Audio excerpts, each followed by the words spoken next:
Dans un monde rationnel, banal et prévisible, rien n'est aussi intriguant, rien n'est aussi fascinant et angoissant que le sentiment du mystère qui nous envahit lorsque nous faisons face à l'inconnu. En juillet 1937, à Naden Harbor, un petit port isolé au nord des îles de la Reine Charlotte, des pêcheurs font une étrange découverte. Mais de quoi s'agit-il au juste? Jules Verne en a fait un monstre de roman. Les légendes scandinaves l'appellent Kraken. Les calmars géants capables d'enlacer de leurs tentacules une embarcation ont-ils existé? Certains témoignages sont pour le moins surprenants. Des témoins jurent avoir vu un serpent dans les eaux du lac Manitoba. Durant cette fièvre aux monstres, le ministre de l'Industrie et du Commerce du Manitoba monte une expédition commanditée par le gouvernement. Rien de trop beau pour Manipogo. Les plaisanciers aperçoivent des sillages étranges à la surface de l'eau du lac Okanagan. Cette chose sous la surface serait-elle le légendaire monstre lacustre Ogopogo? Ici Michel Dumont. Voici Dossier Mystère.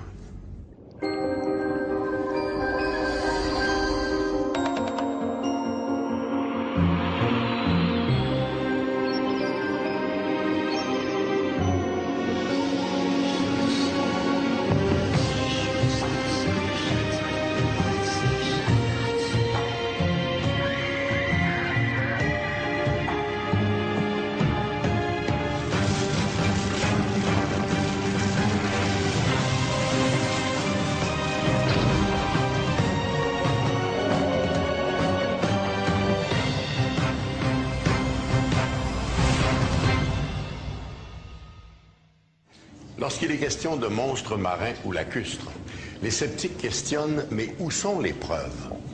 En 1937, des ouvriers attachés à un avant-poste de pêche aux îles de la Reine-Charlotte, en Colombie-Britannique, sont peut-être tombés sur l'une de ces preuves. Presque 70 ans après les événements, leur découverte fait toujours l'objet d'un débat.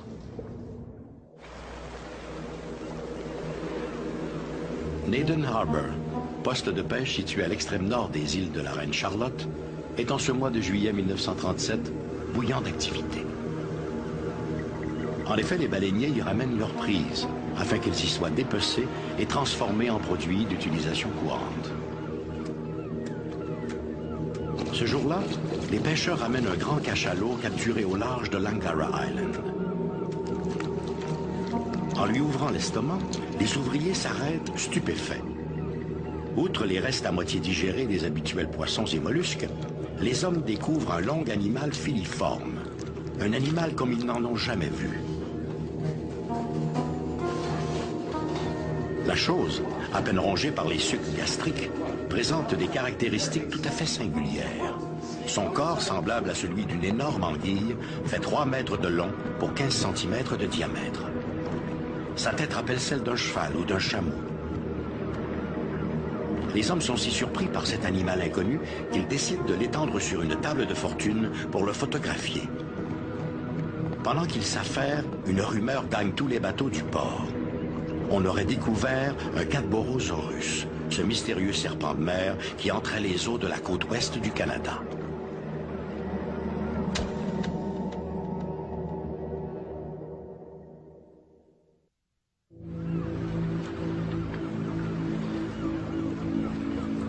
La croyance voulant qu'un monstre marin habite les eaux à l'ouest de la Colombie-Britannique n'est pas nouvelle. De nombreuses légendes autochtones en font état, et l'art amérindien l'a 1000 fois représenté sous forme stylisée. L'histoire du Cadborosaurus remonte au folklore amérindien. Il a plusieurs noms, Highest Chocolock ou Hate Lick. Il y a même des îles dédiées à un rituel amérindien où les jeunes doivent voir le serpent de mer pour enfin passer à la vie adulte. Ainsi, le Cadborosaurus représente un aspect historique important dans la culture indigène. Cadborosaurus est le nom donné à un grand animal aquatique en forme de serpent qui réside principalement dans les eaux profondes de la mer, au bord des côtes, ainsi que dans des lacs de l'Amérique du Nord et de l'Europe de l'Ouest. Cette description correspond exactement à ce qu'ont vu le 1er octobre 1933 le major W.H. Langley et son épouse. Où avez-vous vu Cadet? À la pointe de Discovery Island. Dans un petit bateau? Oui, dans un petit bateau. Nous naviguions paisiblement. Voilà Discovery Island, n'est-ce pas? Tout à fait, au-delà de la pointe. Au-delà de la pointe? Oui. Alors qu'ils naviguaient dans la baie de Cadborough, au large de Victoria, ils ont vu émerger des profondeurs une grande tache sombre.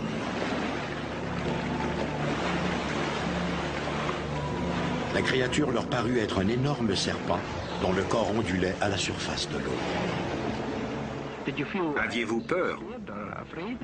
Nous étions plutôt curieux, car nous n'avions jamais rien vu de pareil. L'avez-vous déclaré immédiatement? Au fait, un journaliste nous a appelés en soirée. Alors vous n'aviez aucun doute que c'était réel? Absolument. Il y avait définitivement là une bête que nous n'avions jamais vue avant. Suite au récit de leur rencontre dans le Victoria Daily Times, les lecteurs proposèrent de baptiser la créature de la baie de Cadborough, Cadborosaurus. Cadborosaurus exists. L'existence du Cadborosaurus est sans doute récente. Il n'en existe aucune empreinte de fossile. C'est une créature à sang froid qui tolère une température d'eau allant de 4 à 15 degrés.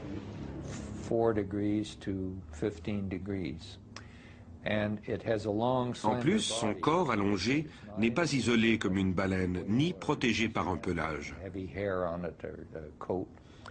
S'il s'agissait d'un animal à sang chaud, il ne survivrait pas au froid. Donc, à sang froid, il n'a pas besoin de respirer de l'air. Il n'a pas besoin non plus de beaucoup de nourriture et peut ainsi demeurer submergé pendant de longues périodes de temps.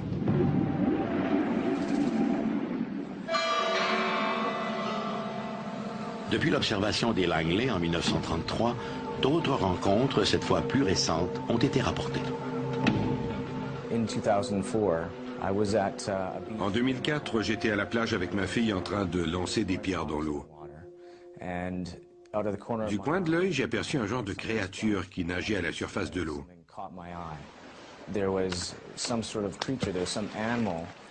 Elle bougeait très vite en faisant du va-et-vient.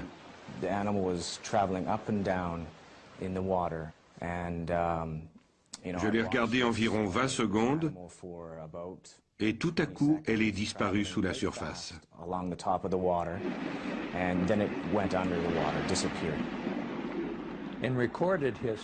Les preuves historiques existent depuis environ 2 siècles.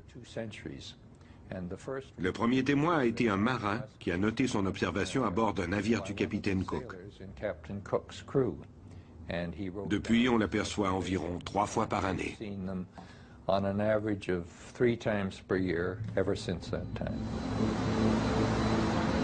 Les hommes ont la capacité de naviguer depuis des milliers d'années. Pourtant, nous en connaissons très peu sur la vie dans nos océans. Le regretté Jacques-Yves Cousteau disait que nous en savons plus sur la Lune que sur ces océans qui nous entourent. La science a souvent ridiculisé l'existence de créatures telles le Sasquatch ou le monstre du Loch Ness. Étrangement, le Cadborosaurus a soulevé l'intérêt de 2 scientifiques, les docteurs Ed Bousfield et Paul LeBlanc. Ils ont écrit un livre sur la bête et ont proposé une classification scientifique officielle. Malheureusement, ils ne sont pas pris très au sérieux. J'espère toutefois que la science va garder un esprit ouvert à cet égard. Malheureusement pour les scientifiques, il ne reste aujourd'hui pratiquement rien de la carcasse de l'animal extirpé de l'estomac du cachalot de Naden Harbor. Nous n'avons aucune idée de ce qui est arrivé à la carcasse du port de Naden. En principe, elle devait être envoyée à la station biologique de Nanaimo. La bête devait être partagée entre l'université et le musée de Victoria. Il y a quelques années, Bousfield a découvert qu'elle avait séjourné à Bellevue, conservée dans de l'acétone. C'était une attraction touristique présentée avec la mention « Venez voir le serpent de mer ». Nous n'avons hélas pas de photos. Nous savons aussi que des parties de nageoires et le corps ont été envoyés à Victoria. Nous ignorons ce qui est advenu de la tête. Un véritable mystère, mais aussi une terrible perte pour la science. J'espère que si une affaire semblable se reproduit, le corps entier, mais surtout la tête, seront conservés. On ignore avec certitude ce qui est advenu de la carcasse de Naden Harbor. Certains prétendent que les restes ont été ensevelis aux îles de la Reine Charlotte. D'autres jurent que la carcasse a été envoyée sur le continent, d'où on a perdu sa trace. Pour l'heure, les seules preuves physiques dont nous disposons pour juger de son existence restent, hélas, ces quelques photos d'un animal inconnu prises il y a 70 ans. Des clichés qui révèlent que le doute fait partie de la connaissance. Les monstres marins fascinent. Certains auteurs ont d'ailleurs su exploiter avec succès cet engouement. Pour ceux et celles qui ont lu 20 000 lieues sous les mers, l'un des moments les plus angoissants du roman de Jules Verne reste ce combat dantesque entre le capitaine Nemo et une pieuvre géante. Sans doute inspirée par les récits des marins, la bête imaginaire de Jules Verne est-elle vraiment fictive? Septembre 1901. Le capitaine S.F. Scott est aux commandes d'un canot de sauvetage en direction du phare de Race Rocks au large de l'île de Vancouver. De là, il pourra guider le voilier dans lequel il se trouvait en lui indiquant un passage et un endroit sécuritaire pour accoster. Mais le vent est tombé et le voilier, emporté par les forts courants, dérive vers des récifs dangereux.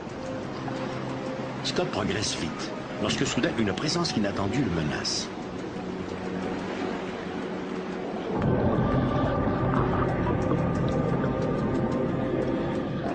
Dans l'obscurité, son embarcation est frappée de plein fouet et le capitaine est projeté dans les eaux froides du Pacifique. Le marin émerge à la surface, repère son canot renversé, nage aussitôt en sa direction. Scott rejoint l'embarcation, se glisse en dessous et s'agrippant au montant, tente de le retourner. Sous l'eau, une forme s'enroule alors autour de son mollet à la manière d'un serpent agressif. Avant même que l'animal ait le temps de refermer son étreinte, le capitaine Scott comprend l'horreur de la situation. Une pieuvre est en train de s'agripper à sa jambe. Et à en juger par la grosseur du tentacule, l'animal doit faire dans les 15 à 20 mètres de long. La pieuvre tente d'immerger sa proie, mais Scott s'accroche désespérément au canot. Scott va se battre pendant près d'une demi-heure pour sauver sa vie. Là, de cette lutte invraisemblable, l'animal relâche finalement son étreinte et disparaît dans les eaux sombres, abandonnant l'homme exténué. Les légendes scandinaves l'appellent Kraken, une pieuvre ou un calmar si gigantesque qu'il serait capable d'enlacer dans ses tentacules un navire entier pour l'entraîner dans les profondeurs. L'histoire du Kraken date de plusieurs siècles.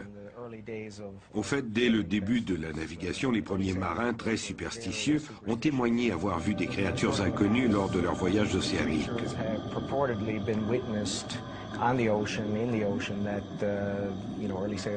L'histoire exagérée du Kraken est probablement basée sur les premières observations de calmars géants.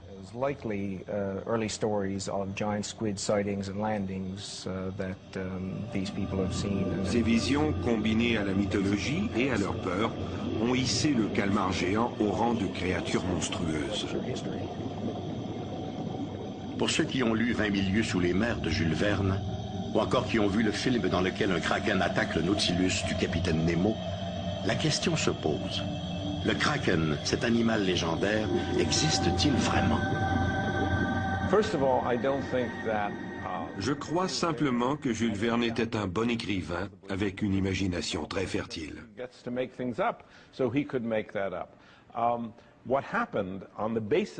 Le film 20 000 lieues sous les mers a fait du calmar géant une menace pour les navires et un monstre mangeur d'hommes. Il n'y a aucune preuve concrète pour valider cette caricature morbide, sauf de longs tentacules gluants. Jusqu'au 19e siècle, la science ne voyait dans le kraken qu'une créature mythique, comme les licornes ou les sirènes. Mais la découverte de carcasses de grande taille, entre 7 et 10 mètres, a amené les zoologues à s'intéresser aux légendes du kraken. Même si ces carcasses étaient loin des dimensions attribuées au mythique kraken, les scientifiques étaient néanmoins disposés à croire en l'existence de pieuvres de très grande taille vivant dans les profondeurs abyssales. En réalité, un spécimen de calmar peut atteindre une longueur de 12 à 15 mètres, du sommet de la tête à la pointe d'un tentacule. Rien ne prouve qu'il puisse sortir ses tentacules de l'eau, encore moins saisir un navire ou un homme. Les gens imaginent cette force irréelle quand ils aperçoivent sa taille impressionnante à la surface de l'eau. Un événement survenu à Terre-Neuve a vraiment pavé la voie à l'étude des pieuvres géantes. En octobre 1873, Daniel Squires, Theophilus Pickett et son jeune fils de 12 ans, Tom, pêchent au large de Portugal Cove. Soudainement, les hommes aperçoivent une grande masse pâle qui flotte entre deux eaux. Ils ont aperçu une masse inerte sur l'eau et se sont approchés pour l'examiner. Tout à coup, en la touchant, le calmar géant s'est mis à bouger tout en essayant de renverser le bateau.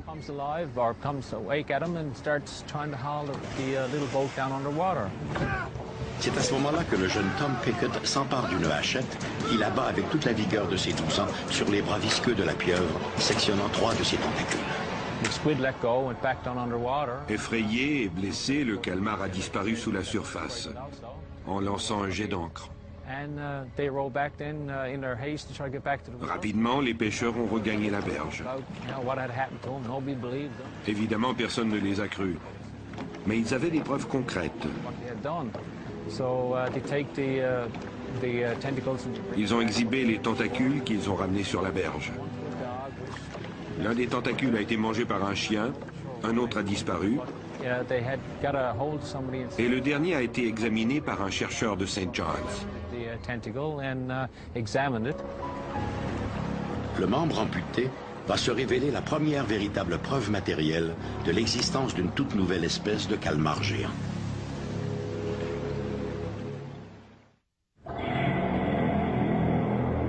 Aujourd'hui, un siècle après l'aventure du jeune Tom Pickett, le calmar géant est devenu une réalité scientifique. Malheureusement, les études n'ont pu se faire à ce jour qu'à partir de carcasses rejetées sur les côtes de Terre-Neuve ou de la Nouvelle-Zélande. Personne n'a jamais été capable d'étudier la bête dans son environnement et encore moins de la filmer. Tant et si bien que malgré son passage de légende à réalité, le calmar géant demeure une énigme. Même sa taille fait l'objet de mésententes entre les experts. Actuellement, les chercheurs sont d'avis qu'un calmar géant peut atteindre 20 mètres de long. Bien sûr, il existe depuis des siècles des écrits littéraires et folkloriques et même scientifiques qui parlent de calmars aussi longs que 30 mètres. Mais nous n'avons aucune preuve concrète que de telles bêtes existent. À en croire certaines rumeurs, les calmars géants pourraient largement excéder les 15 ou 20 mètres proposés par les scientifiques. Des pêcheurs affirment en effet avoir observé sur la peau de cachalot des marques de ventouses vraiment géantes. Les comptes rendus de marques de ventouses géantes observées sur des baleines, 15 cm, 30 cm ou même 45 cm de diamètre, sont toujours exagérés. Il n'y a aucune preuve en ce sens. Les plus grosses traces de ventouses documentées mesuraient 8 cm de diamètre, comme ceci. La taille de ces animaux n'est pas le seul sujet de divergence. Les experts ignorent avec précision quelles sont les habitudes alimentaires, la longévité et les mœurs de ces monstres marins. On ignore même s'il n'existerait pas plusieurs variétés de calmars géants. Architeuthis a été considéré depuis toujours comme étant le calmar géant. En 1925, une autre espèce encore plus grande a été découverte. Il s'agissait d'un spécimen juvénile, mais sa taille était comparable à celle d'un spécimen adulte de la variété géante déjà connue. Mesonychoteuthis, appelé aussi calmar colossal, vit dans l'Antarctique et se nourrit de poissons. qui peuvent avoir jusqu'à 2 mètres de long.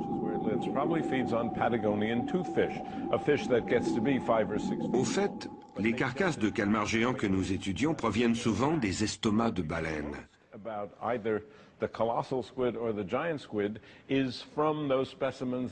Ce sont les baleines qui mangent les calmars géants, et non l'inverse. Même si on ne leur connaît pas un caractère particulièrement belliqueux, les calmars géants peuvent à l'occasion se révéler d'inquiétants prédateurs. En mars 1941, le transporteur de troupes britanniques Britannia est coulé par un navire allemand dans l'Atlantique Nord. Des rescapés parviennent à monter sur un petit bateau, si exigu que certains doivent rester dans l'eau, cramponnés au bateau. De temps en temps, ils échangent leur situation inconfortable dans les eaux froides contre celle un peu plus sûre de leurs compagnons sur l'embarcation renversée. Une nuit, survient un calmar géant. De l'un de ses tentacules, il enlace un homme, l'arrache au radeau et l'entraîne dans les profondeurs pour revenir à la charge et s'attaquer au lieutenant Cox. Mais curieusement, cette fois, l'animal n'insiste pas. D'après les survivants, l'animal, par la longueur de ses tentacules, devait mesurer dans les 15 mètres de long. Dans les années 1970, le Canada s'est hissé en tête de liste pour l'étude des calmars géants, grâce au regretté docteur Frederick A. Aldrich de l'Université Memorial de Saint-Jean-Terre-Neuve. Frederick Aldrich était d'origine américaine. Il a étudié la biologie marine à l'Université de Terre-Neuve. Au début, il s'est intéressé aux calmars en général pour ensuite se consacrer uniquement aux spécimens géants. Il a étudié une quinzaine d'entre eux, ce qui lui a valu une expertise internationale. En 1988, le scientifique a fait circuler des tracts aux 4 coins de Terre-Neuve, invitant tous les riverains et pêcheurs à lui signaler la découverte de toute carcasse de pieuvre ou autre animal non identifié. En 1988, Frederick Aldrich a essayé de filmer les calmars dans leur habitat naturel en utilisant une caméra submersible. Il a obtenu la collaboration de la marine canadienne et son expédition a été subventionnée en partie par la société américaine du National Geographic. Il était au bon endroit au bon moment. Malheureusement, les calmars géants, eux, ne se sont pas montrés. Néanmoins, au fil des ans, ces recherches ont révélé le peu que nous savons aujourd'hui sur ces fantastiques monstres des profondeurs. Est-il possible que la légende du Kraken ait été inspirée par des histoires de marins qui, à l'instar du jeune Tom Pickett, se soient retrouvés face à face avec des calmars géants? Véhiculés par la peur et la rumeur, ces témoignages ont-ils contribué à entretenir un mythe factice ou, au contraire, nous ont-ils permis de progresser dans notre connaissance des océans et des mystères qui s'y cachent?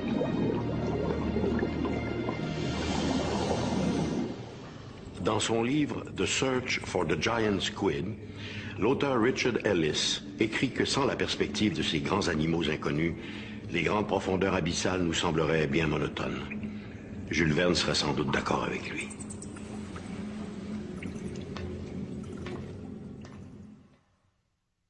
Lorsque des gens affirment avoir vu un monstre lacustre, personne ne doute qu'ils aient réellement vu quelque chose. La question est plutôt, qu'ont-ils vu? Observés depuis les berges, une foule de choses peuvent faire illusion. Des jeux de lumière, des oiseaux aquatiques, des vagues, des bancs de poissons, des embarcations, des troncs d'arbres. Mais les illusions d'optique peuvent-elles vraiment tout expliquer?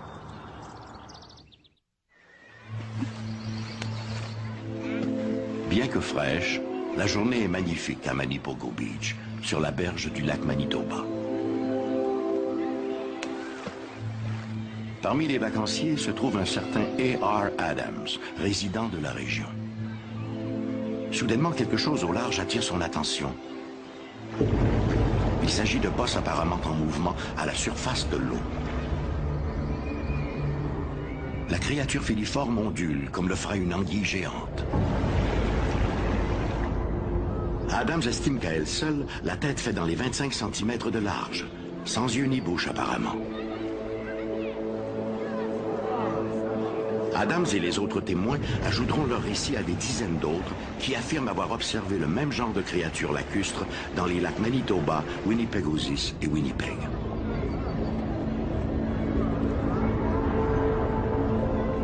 Ce jour-là, le nom de Adams s'ajoutera à la longue liste de ceux qui affirment avoir vu Manipogo.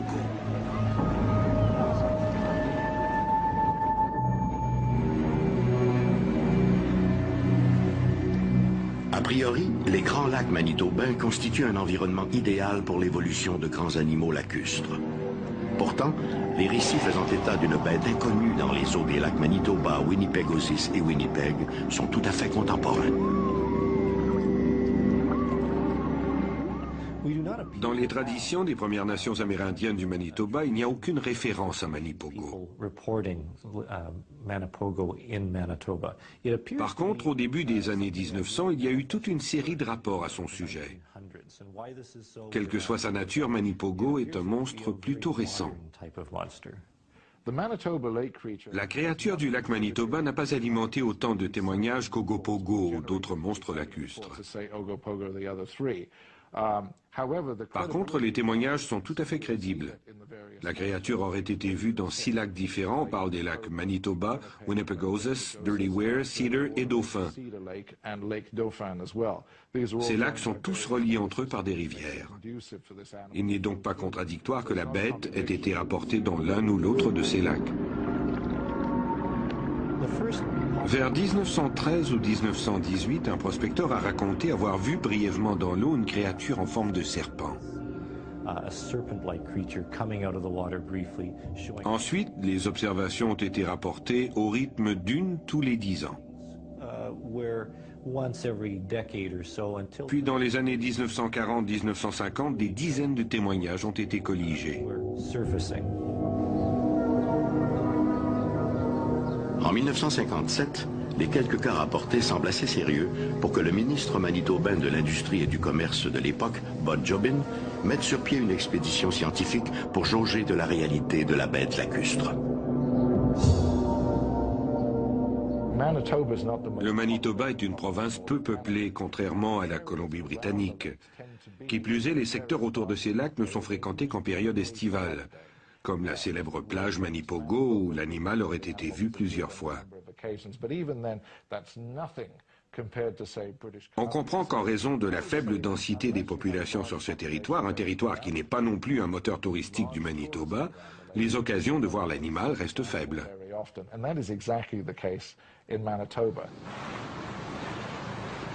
Il est désormais impossible de parler de bête lacustre sans penser à Nessie, le célèbre monstre du Loch Ness. Je pêchais sur le Loch Ness quand j'ai aperçu un objet en forme de baleine. L'avant formait comme une masse, et derrière on aurait dit qu'elle se continuait à l'infini. La partie émergée faisait 10 mètres de longueur et 1 mètre de hauteur sur l'avant. L'arrière paraissait sans fin. À l'hiver 1918, Oscar Frederickson voit les glaces du lac sur lequel il se trouve se briser avant d'être soulevé dans les airs. Il déclare alors que ce mouvement est dû à un grand animal marin comme une baleine. En août 1962, Cornfall et Vincent ont raconté qu'ils avaient vu une créature lacustre, possiblement le fameux Manipogo. Il est environ 16 heures quand les deux hommes reviennent à leur camp. Soudain, à 300 mètres devant leur embarcation, les pêcheurs voient apparaître un animal filiforme se déplaçant lentement, en ondulant le corps de haut en bas.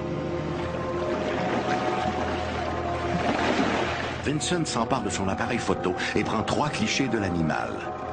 Pour les deux hommes, il ne fait aucun doute qu'il s'agit de Manipogo. Après quelques instants, l'animal replonge sous les flots. Pendant de longues minutes, les deux pêcheurs vont patrouiller le secteur dans l'espoir de voir la bête émerger de nouveau, mais en vain. On ne peut pas tirer de conclusion définitive en regardant la photographie. Il n'y a aucune référence pour évaluer la taille de l'animal. Sur certaines versions du cliché, on peut voir une partie du bateau. Or, si on la compare à la créature, la bête ne paraît pas très grosse. La surface de l'eau ne semble pas non plus agitée par l'animal ou par un remous. Il n'y a pas de vagues. Il pourrait très bien s'agir d'un tronc d'arbre ou d'une branche, par exemple. Mais l'aspect le plus douteux de l'affaire vient un des propos tenus par Cornfall et Vincent en 1974. Les deux hommes ont tenu à préciser qu'ils n'avaient jamais dit avoir photographié Manipogo, mais seulement quelque chose sur le lac. Mais seulement quelque chose sur le lac n'a rien de très excitant ni de très convaincant. Je serais même tenté de dire que cette photographie ne doit pas être considérée comme une preuve de l'existence de Manipogo. Suite à la photo de Vincent et Cornfall, il aura fallu attendre près de 20 ans pour que la bête refasse surface. Cette fois, ce sont deux pêcheurs naviguant près de Pelican Rapids, dont l'embarcation heurte une créature de 5 mètres de long, semblable à un serpent. Au moment de l'impact, le monstre sort la tête de l'eau. Paniqué, l'un des deux hommes épaule sa carabine et fait feu sur l'animal qui replonge aussitôt. Apparemment indemne.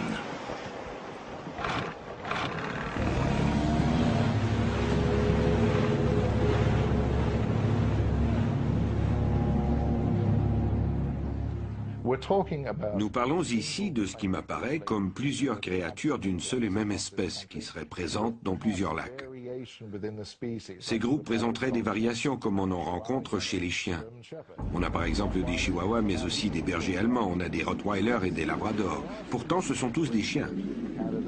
S'il y a des variations entre les créatures, elles s'expliquent peut-être par des facteurs environnementaux ou par leur mode de reproduction. Mais croire qu'il puisse exister plusieurs espèces de créatures lacustres me semble très improbable.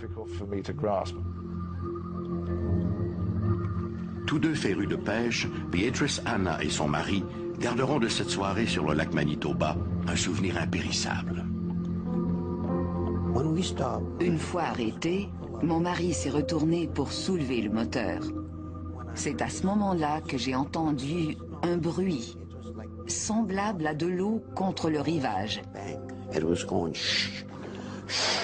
Un bruit très fort. À moins de 200 mètres de leur embarcation, la bête, qui n'avait rien d'un poisson, avait plutôt une tête qui ressemblait à celle d'un cheval. Nous l'avons observé pendant peut-être 2 minutes, 2 minutes et demie. Il a parcouru une distance d'au moins 1/4 de mille pendant ces 2 minutes. J'étais vraiment effrayé par la vague que faisait la bête, mais aussi par la longueur de l'animal derrière cette vague. Mon mari voulait remettre le moteur à l'eau pour aller le rattraper. Je ne vous répéterai pas ce que je lui ai répondu. Il n'en était pas question. J'avais trop peur. Cet homme avait vu la créature lorsqu'il était enfant dans les années 1960. Lui et ses amis pique-niquaient alors près du lac. Tous les gens présents avaient vu aussi le Manipogo, incluant les adultes sur la plage. Sa seconde apparition l'a laissé aussi surpris que la première fois. Le fait d'avoir vu 2 fois la créature est tout à fait remarquable. Si pour certains, la présence d'un grand animal dans les eaux des 3 principaux lacs manitobains semble indéniable, les sceptiques, eux, rappellent que les cours d'eau du Manitoba sont réputés pour leurs esturgeons géants, certains faisant plus de 3 mètres de long.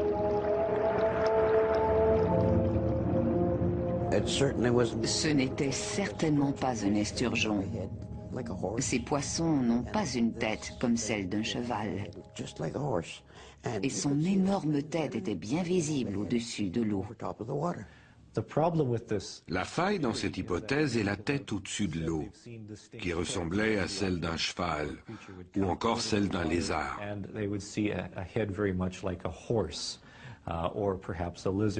Normalement, les esturgeons montent à la surface pour se dorer au soleil. Mais on ne voit que leur corps, ils ne peuvent pas sortir leur tête de l'eau. Si Manipogo existe, s'agit-il d'un poisson, d'un serpent? Est-il un survivant de l'ère des dinosaures? Les questions sont nombreuses. Parle-t-on d'un ou de plusieurs animaux? Et s'ils sont plusieurs, peuvent-ils se reproduire? Comment survivent-ils aux longs hivers manitobains quand les lacs sont gelés? Hibernent-ils dans quelques cavernes sous-marines? Lorsqu'on évalue l'existence d'une créature comme Manipogo, la liste des questions est longue et écrasante. J'ai éliminé la théorie du plésiosaure. D'abord parce qu'il s'agissait d'un reptile, et les reptiles ne survivent pas très bien dans les eaux froides, comme c'est le cas au Canada, de Terre-Neuve à la Colombie-Britannique. Or, nous avons des rapports d'observation qui proviennent de toutes ces provinces. Personnellement, je crois que cet animal est un amphibien, puisqu'il a été observé tant à l'intérieur qu'à l'extérieur de l'eau. Il est toujours possible qu'il s'agisse aussi d'un mammifère, mais j'ai des sérieux doutes que ce soit le cas.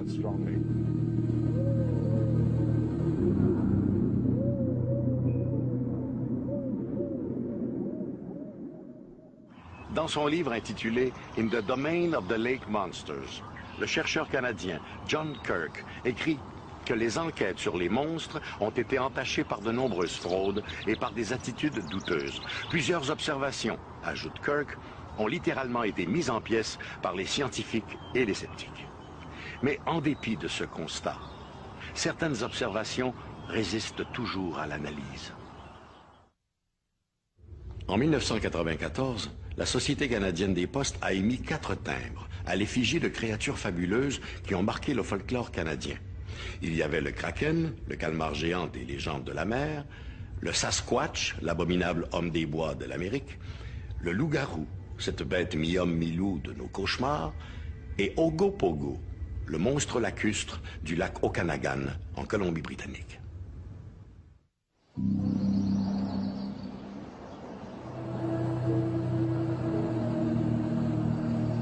La journée est venteuse au lac Okanagan. Susan Allison est inquiète. La jeune femme anticipe le pire en regardant les nuages qui s'amoncellent à l'horizon. Elle craint que le mauvais temps ne surprenne son mari, parti la veille en bateau pour l'autre rive du lac.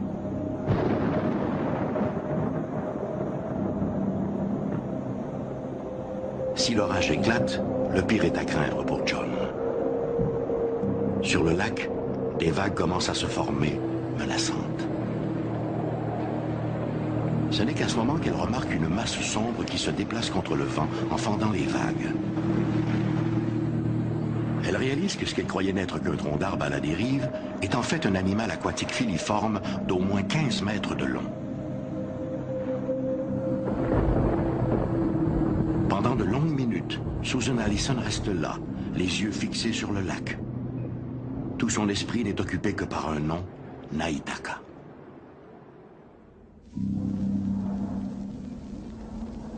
Il semble que le serpent Naitaka soit inscrit dans les croyances populaires amérindiennes de Colombie-Britannique depuis des siècles. Naitaka signifie « démon des eaux ». À lui seul, ce nom démontre bien le respect que les Premières Nations portaient à cette créature qui, au fil des ans, est devenue une attraction touristique. Ogopogo, la créature du lac Okanagan, existe dans la conscience collective depuis au moins 300 ans. Il existe aussi un riche folklore amérindien à son sujet.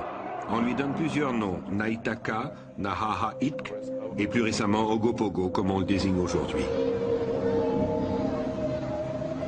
Au fond, peu importe le nom que la bête prendra au fil des décennies, ce qui est frappant, c'est que l'image que l'on en a demeure toujours la même. Les souvenirs offerts aux touristes de passage sont là pour nous le rappeler. Et la créature lacustre, au rendez-vous pour Susan Allison en 1872, est toujours là aujourd'hui. Le 9 juillet 2001, j'ai vu un objet en forme de serpent sur la surface du lac Okanagan. Il mesurait environ 12 mètres de long. Beaucoup de gens disaient que c'était une vague, mais cette vague bougeait de façon verticale du sud au nord plutôt que d'est en ouest, dans le même sens que les rives du lac.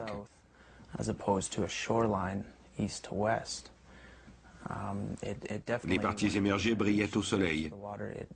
C'était certainement quelque chose de solide. Nous étions 6 personnes dans le bateau et nous sommes tous d'avis que c'était quelque chose que nous n'avions jamais vu auparavant. J'ai eu plusieurs expériences extraordinaires et personnelles avec cette créature. De profession, je suis un journaliste plutôt critique et sceptique.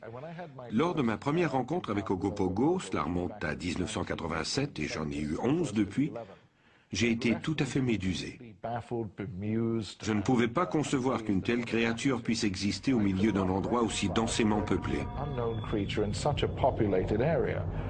Mon expérience est assez semblable à celle de tous ces autres témoins qui, eux aussi, ont vu le phénomène du lac Okanagan. Un an plus tard, jour pour jour, alors que je me rendais à mon travail en marchant le long du lac, j'ai aperçu ce qui m'a semblé être deux créatures dans l'eau, l'une à côté de l'autre.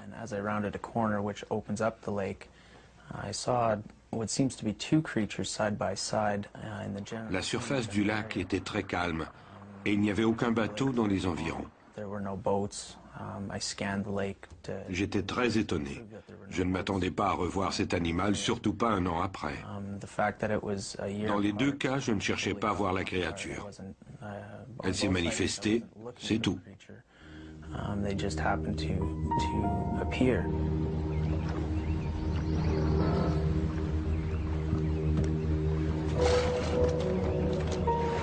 En 1860, un certain John McDougall, un métis travaillant pour la compagnie de la baie d'Hudson, entreprend de faire passer ses chevaux sur l'autre rive. Pour ce faire, il attache les bêtes à son embarcation et commence à traverser le lac.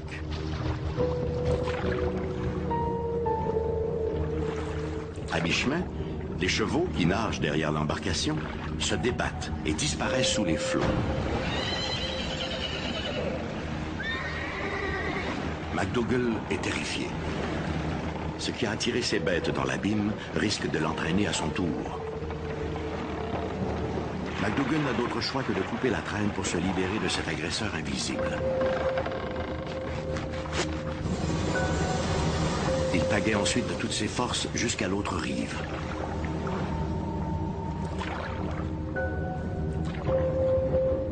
De nouveau sur la terre ferme, il scrute les flots pendant de longues minutes, espérant voir réapparaître ses bêtes. On ne retrouvera jamais rien des chevaux de John McDougall.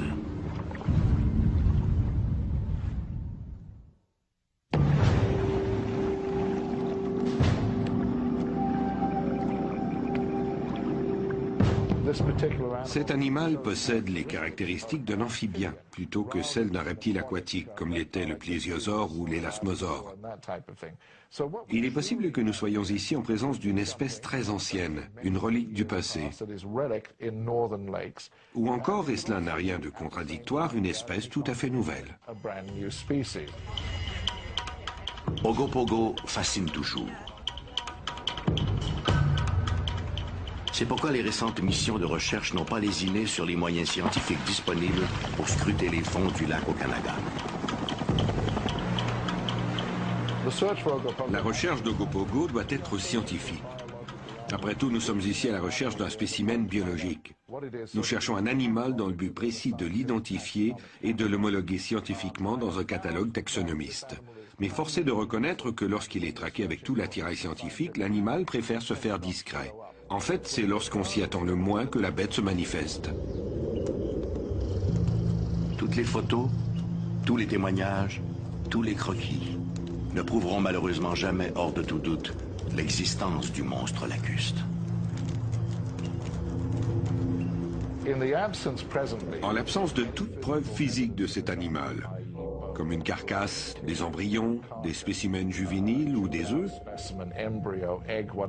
nous ne devons nous en remettre qu'aux seules preuves photographiques.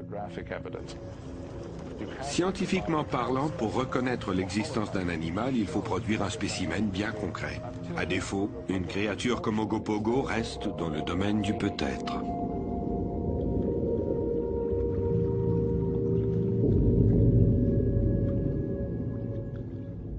Au Canada, aucun monstre lacustre, réel ou imaginaire, n'a suscité autant d'intérêt que Ogopogo. Certains auteurs n'ont pas hésité à le comparer à Nessie, le célèbre monstre du Loch Ness en Écosse. En 1989, le gouvernement provincial de la Colombie-Britannique a même adopté une loi interdisant la chasse à Ogopogo.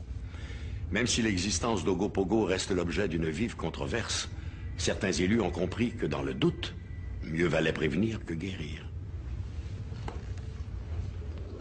Rencontres insolites, disparitions mystérieuses, faits étranges, légendes fabuleuses. Quelqu'un pourrait peut-être nous révéler enfin la vérité cachée derrière ces mystères extraordinaires. Et peut-être que cette personne, c'est vous.